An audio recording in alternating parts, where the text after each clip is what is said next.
December 13th, the Clausen family countdown to Christmas. Drummer Boy, 12 days till Christmas.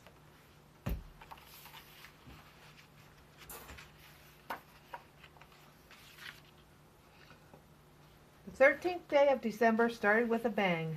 Cam decided to treat everyone to a drum solo. He marched around the house with the toy instrument around his neck. Rat-a-tat-tat, rat-a-tat-tat sounded the drum in beat with Cam's steps. That's enough drumming for now, said Mom. Wash up, it's time to eat. Molly was growing tired of the drumming and was glad to hear Mom announce breakfast.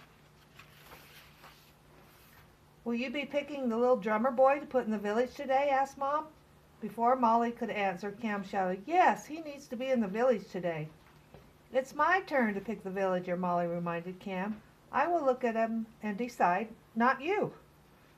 Mom reminded Molly to speak kindly to others. Finishing breakfast and chores, the children dressed for the day and hurried to retrieve the satin box. Molly opened the satin box and saw the little drummer boy lying outside of his space. She must have put him back carelessly the day before. Molly took her time looking at the remaining villagers. She was fond of the little drummer boy. After all, she had chosen him yesterday. Okay, I choose the little drummer boy, said Molly. Cam was thrilled and grabbed his own drum. Molly placed the drummer boy in the middle of the village square. Suddenly, the children were swept into a wild flurry of snow and gazump, landed right into the village, into a snowbank. The children climbed out of the deep snow. The drummer boy had already started beating his drum and marching. The drummer boy marches like he is in a band, said Molly. Cam and Molly approached the boy, hoping to join in the march. The drummer boy started marching away while playing his drum. Should we follow him? Asked Cam. Of course, we brought him here, said Molly.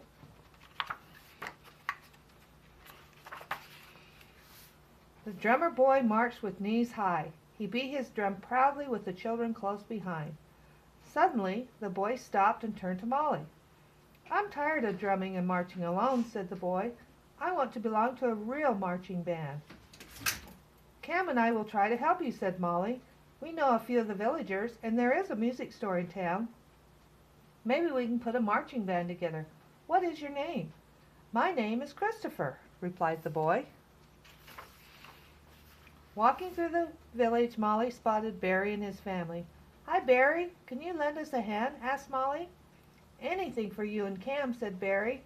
Molly explained that Christopher, the little drummer boy, wanted to belong to a real marching band. That might be a tough one, Barry said. The school band is out of town this week for a competition. Christopher was very sad to hear this and hung his head low.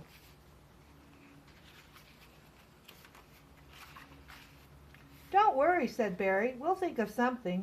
Barry and his family huddled for several minutes, then all ran off in different directions. Back in a few minutes, shouted Barry over his shoulder. Christopher and the children sat on a bench to wait for Barry. Cam started tapping on his drum to make the time pass. Christopher started tapping his drum along with Cam. As Cam tapped his drum louder, Christopher tapped even louder, trying to outdo Cam. Soon they were beating their drums so loudly that Molly covered her ears. Enough, she shouted. The boys stopped drumming as Molly asked. I'm getting bored, said Cam. What is taking so long? It takes time to put a band together, said Molly. Christopher started to hum a little song. Cam started humming, slightly louder than Christopher. The boys got louder and louder, trying to outdo each other again. Boys, stop that, yelled Molly. Why don't you march around until the others return?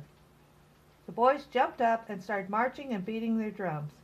Cam started in the lead, then Christopher, then Cam. Oh, brother, said Molly.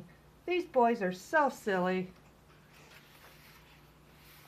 Finally, Barry rounded the corner.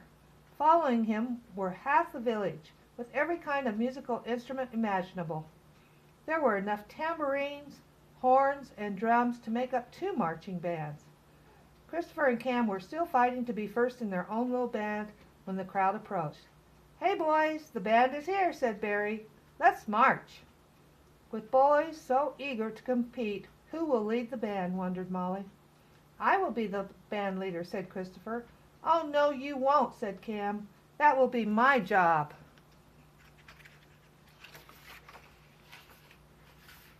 Molly pulled Cam aside. She reminded Cam about being kind to others, as Mom had reminded her this morning. "You should let Christopher be the leader first," said Molly. "He was the one to ask for the band." Cam agreed and motioned to Christopher to take the lead. Christopher beamed with joy as he led the band through the village. Christopher looked back at Cam, slowing just enough to let him catch up. "We can both lead this band," said Christopher. The boys marched proudly together with knees high, beating their drums in rhythm. The band headed right for Molly and Cam's house. As they reached the walkway, Cam and Christopher motioned for the band to halt. "That was great. Thanks for letting me help lead the band," said Cam. The children thanked Christopher and the villagers for the wonderful march. Mom opened the door to greet Molly and Cam. "What was that noise?" she asked. "I thought I heard a marching band." "That was just Cam," said Molly. "He's getting to be a really good drummer." Cam smiled at Molly's praise and continued his march through the house. Later that night the children snuggled into bed with kindness in their hearts, knowing what happiness it can bring to others. To be continued.